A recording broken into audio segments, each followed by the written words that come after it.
Hello and welcome to episode 12 of the Renault Master Camper Conversion. In this episode we're going to be doing the sound deadening on the walls and insulating the walls too.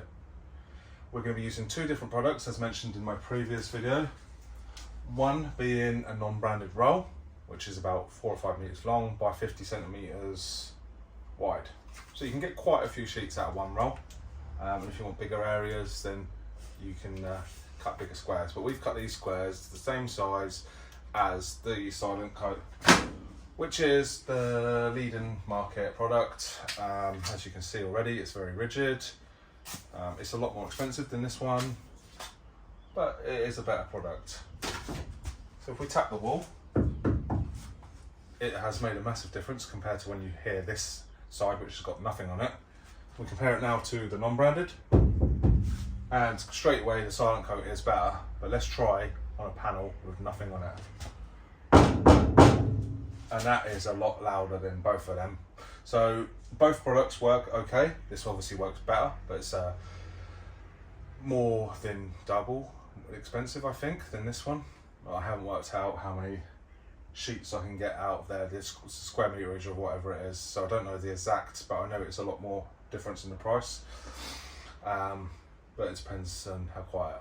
We've also put this whole side of the van using this product, and this side of the van using the Silent Coat. So when we're actually camping on the road, because no one's going to be walking around knocking on your van, we're just doing that for a sound test. But when you're actually camping in a real life situation, then it's when it's going to make a difference, and if it's even worth doing. So we're going to get these walls prepared, and then we'll stick these panels on, and then we'll go into the insulation. So before you start the sound deadening, we're going to want to check that the outer skin is still bonded to the strut. So we can just push it in there and I can see it's still bonded. Next we're going to get some isopropyl alcohol on a rag and just clean up the area you're going to stick to. This just takes any contaminants and grease off and make sure we get a good bond to the surface. And then you're just going to peel the back off the sound deadening, and then centre it up, starting at the top, taking note of the little shape.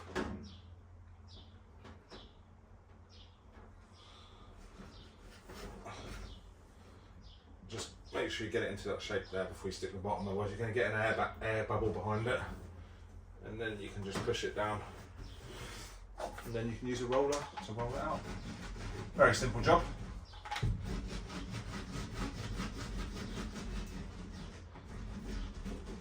Doesn't take too long.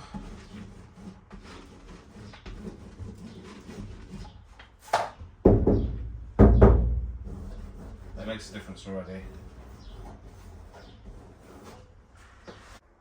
So now our sound deadening's done, we can move on to insulating.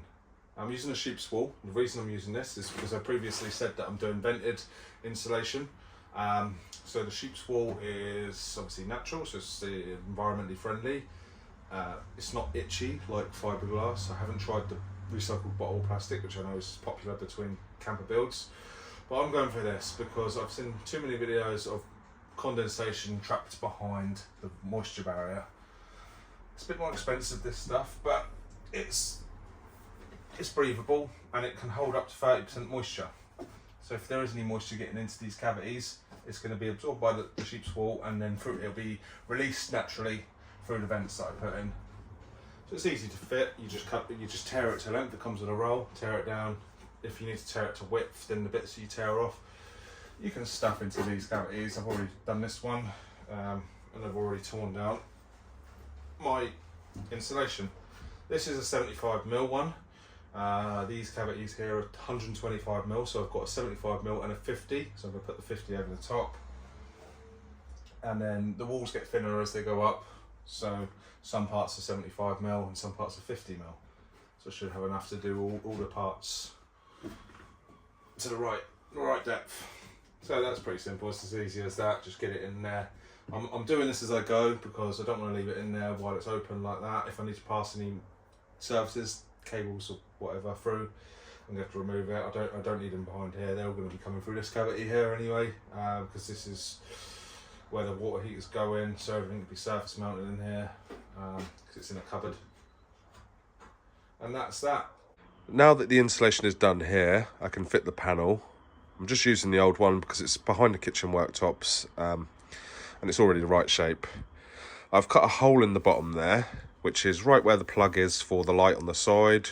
So I've positioned it there so I can remove the panel, the vent panel, which is this, and then I can get to that plug if need be. So this is how I'm venting the cavities, so I can have vented insulation, and then I don't have to worry about water getting trapped inside my cavities. So I'm going to screw that on there as well now, and then move on to the next job. Moving forward to the insulation, I'm using this closed cell insulation. It's not a dodo mat, it's just an eBay alternative, which was about £9 or something, I think, for a 2 metre roll. They're not a metre wide, they're 50 centimetres, which is perfect for what I need. I actually don't need to trim it down, it fits perfect in here. The reason I'm using this insulation in here is because I'm building cupboards here. So we're going to be using the cavity of the wall of the van to build cupboards in as well. So we're going to use maximum space here. So we're going to need some sort of insulation in there. We're going to use this closed cell 10mm insulation for this job. So the way you do this is you cut it to length roughly, what you need. It's a bit tricky to get it in around the bends because it is sticky, so you don't want to get stuck to anything. The best way I find to do this is just to peel off about 15 centimetres from the bottom.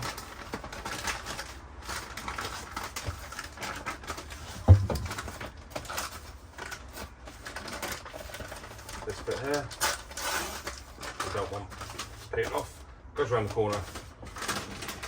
It just gets stuck and it's difficult. We can just peel it back in a minute and get it around there.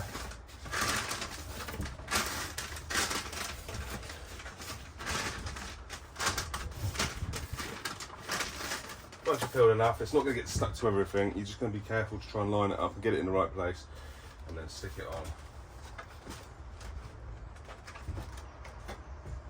Again, it is tricky because it's trying to stick to everything.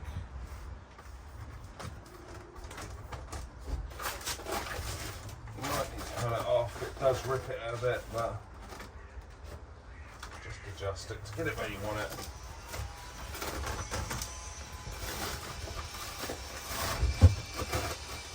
That's why I don't peel the whole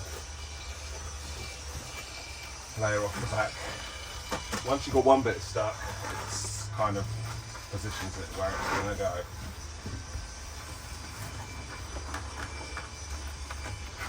So now it gets a bit easier. Just go another 15 centimetres.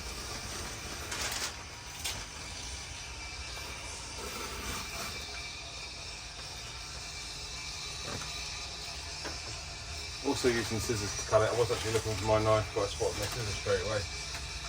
Just where the paper's ripping, I can't get my fingers under it. I'm just going to peel that back and fold it over. And then, obviously, you always start at the bottom, working the air bubbles out. You could use a roller, but this is it's quite soft. Works for your hand. Your hands will fold 20 contours, so you can feel it as well.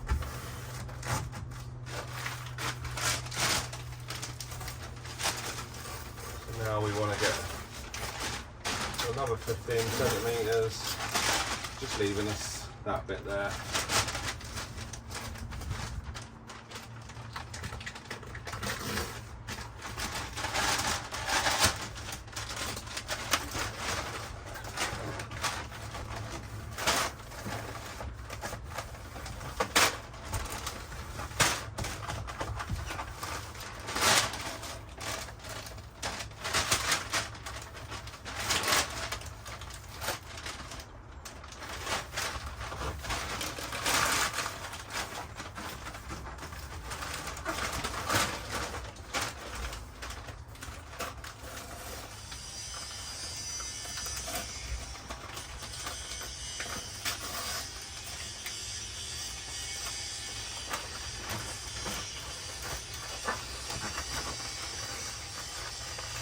Once you're happy, you've got it right up in the ridge, corner.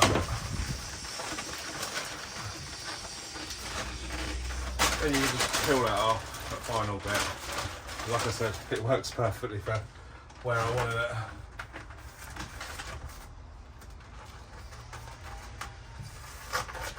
And then we just got that internal corner to do here.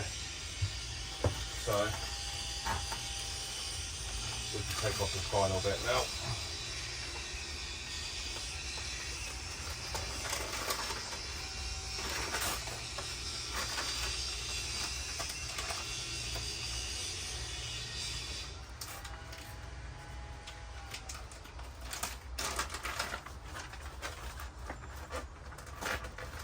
Internal corners can be difficult. You might have to cut the insulation. Get it into this corner first. Push it right in there. Get your scissors. Now sometimes you've got to eye this because you can't hold it right where you want it. Trim it into the corner. And it's sticky, so it makes it difficult.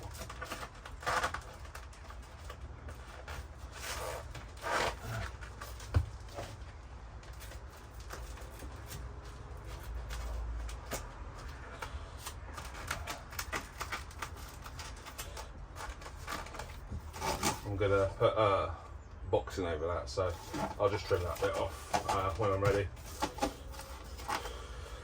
But that's that. It's a bit tricky, but it's a pretty simple job. What I'm doing with these little corners is just making a little cardboard template. It's a bit too small to try and cut a piece. You don't want to waste loads of the insulation. I'm using this old template as well to help make these cardboard ones. This is my second template because I used the first one to start it. It wasn't quite the right shape, the right curve. But yeah, I'm going to now transfer this into a bit of the insulation and then cut it and stick it in. There's my template. I've put it at an angle so I can just use the minimal piece of the insulation. So I've drawn around it. I'm going to cut that out now and stick it in. That's the majority of both sides done. I need to put some sheep's wool inside here. I need to put a little batten on top of here to make the shelf level. So the shelf will sit on top.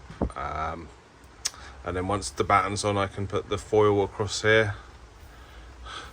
More for aesthetic looks really. Just so it looks like there's all the same background inside the cupboards. I have plenty of that stuff. And then I also need to do this cupboard. This will be the kitchen cupboard, but I haven't built it yet or built the sides. So once I've done that, then I can insulate the inside. I'm going to move on to a different job now. When I took the panel off this door, I noticed that these parts had come unbonded from the outer skin. There's one here, one there, a small one round there, and then one round here. So I've used some adhesive behind them. I've used Stix on this one, because that's what I had. It will work. You can use other stuff that's similar. But that's just going to stop the door from being loud now and sort of banging back and forth as we open and close it. So now that's done, I'm going to put some sound deadening in here and then finish with the insulation.